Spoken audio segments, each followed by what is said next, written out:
très heureux de vous retrouver, chers amis et frères et sœurs.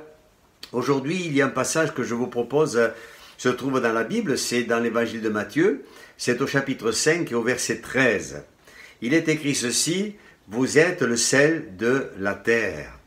Et quand on lit les versets qui précèdent, il est question des béatitudes et il est vrai que cette parole, « Vous êtes le sel de la terre », prend toute sa place après justement toute cette liste, n'est-ce pas, que nous pouvons lire, ce qui fera de nous, je dirais, le disciple, le sel de la terre, c'est pouvoir être ce témoin que Jésus veut que nous soyons lorsque nous pouvons parler, lorsque nous pouvons témoigner.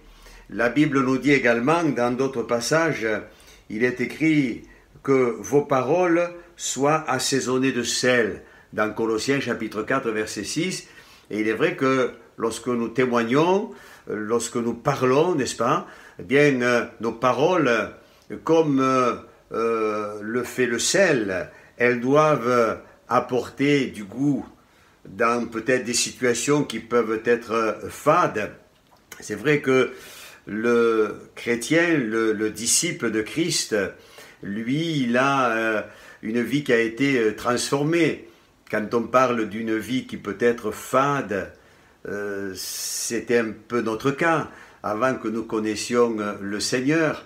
Mais nous pouvons dire aujourd'hui, par la grâce de Dieu, que notre vie en Jésus-Christ, elle a du goût. Elle a été transformée totalement. C'est une vie qui a été débarrassée de tout ce qui, je dirais, la rendait difficile, peut-être même amère quelquefois. Nous savons très bien aujourd'hui que pour nous, il n'y a pas de problème sans solution, il n'y a pas de question sans réponse. Le chrétien, au travers de ses paroles qui sont assaisonnées de sel, il peut communiquer ce qu'il a reçu. À ceux qui ont une vie peut-être semblable à cet impotent que nous trouvons dans le livre des Actes des Apôtres, chapitre 3, ce boîte de naissance, lorsque l'apôtre Pierre et l'apôtre Jean eh bien, se sont trouvés devant lui et ont parlé à cet homme, ils ont dit, mais nous n'avons pas d'argent ni d'or, mais ce que nous avons, nous te le donnons, et au nom de Jésus-Christ, il nous est dit que cet homme a été miraculé. Vous voyez, cette parole de l'apôtre Pierre, c'est une parole de foi, mais c'est une parole qui est assaisonnée de sel, alléluia. Et puis, ce que cet homme a reçu, il est miraculé, mais quand on s'arrête un petit peu au contexte, c'est un homme, sa vie a été transformée. C'est une vie qui a retrouvé du goût, et je dirais que lui, il a retrouvé donc goût à la vie. Le chrétien, il doit être ainsi. C'est vrai que, je dirais ici, sans modération.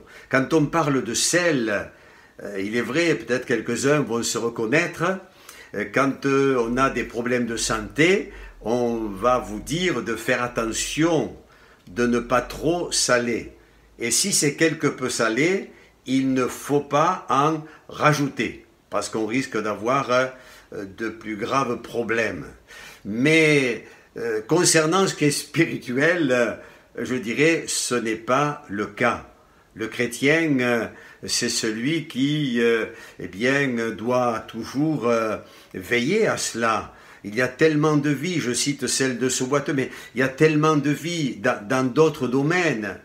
Nous sommes dans une société où peut-être nous côtoyons tous les jours des gens qui sont à des difficultés, ont des problèmes, n'est-ce pas, sont malheureux parce que, eh bien, et puis même il y a ceux qui se demandent ce qu'ils font sur terre et puis ceux qui ont aussi des pensées dramatiques, n'est-ce pas, peut-être de se supprimer parce qu'ils ont une vie sans saveur. Et je crois que le Seigneur a permis que le chrétien soit là et mon frère, ma sœur, c'est ce que nous sommes les uns et les autres et on est appelé à cela. On est appelé à pouvoir témoigner, à pouvoir parler et à pouvoir faire en sorte que les vies qui sont dans ce cas ici que je cite, n'est-ce pas, puissent retrouver enfin leur saveur. Et puis ce qu'il y a de formidable, c'est que le sel, une fois qu'il a joué son rôle, eh bien, il disparaît. Voyez, on ne le voit plus. Et là aussi, nous pouvons souligner cette attitude d'humilité que nous devons aussi avoir.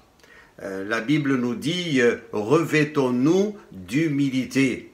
Et comme le sel, après avoir apporté du goût, va disparaître, eh bien, je crois qu'il en est ainsi du chrétien. Si on parle d'humilité, nous avons l'exemple par excellence, c'est celui de notre Seigneur Jésus-Christ. Alléluia. Jésus, eh bien, après avoir accompli son ministère terrestre, va mourir sur la croix. Jésus aurait pu ne pas monter sur la croix. Il aurait pu dire, et c'est ce qu'il a fait, il est le Fils de Dieu, mais il était venu pour cela, il fallait qu'il monte sur la croix, il fallait qu'il meure. Et on voit ici son humilité, des paroles qu'il a eues, des paroles d'amour, des paroles de pardon, des paroles de consolation, sans prétention aucune. Il le dira lui-même, ses os ont été brisés, semblables à une brebis muette que l'on mène à la boucherie. C'est ce que nous dit le prophète Ésaïe au chapitre 53. Donc on le voit, n'est-ce pas, brisé, et pardonnez l'expression, mais comme cassé, n'est-ce pas. Jésus sur la croix du calvaire va prononcer des paroles qui vont changer la vie de tous ceux qui voudront bien les entendre, et non pas seulement, mais aussi les recevoir. Dieu soit béni. Voyez, ce sel, mais quelle humilité! Eh bien, Dieu nous invite également à agir de même. Voyez, que le Seigneur nous aide à pouvoir aussi apporter toutes ces paroles. Puis le sel, eh bien le sel, il va créer la soif, le sel, il va protéger contre la corruption, et puis le sel, il fait fondre aussi la glace, mais certainement, Dieu voulant, nous verrons cela plus tard. Pour aujourd'hui, gardons cette parole, et que nos paroles que nous avons les uns aussi envers les autres, eh bien, soient toujours des paroles qui apportent du goût, donc assaisonnées de sel. Alléluia. Je vous souhaite une bonne journée. Au revoir. À bientôt.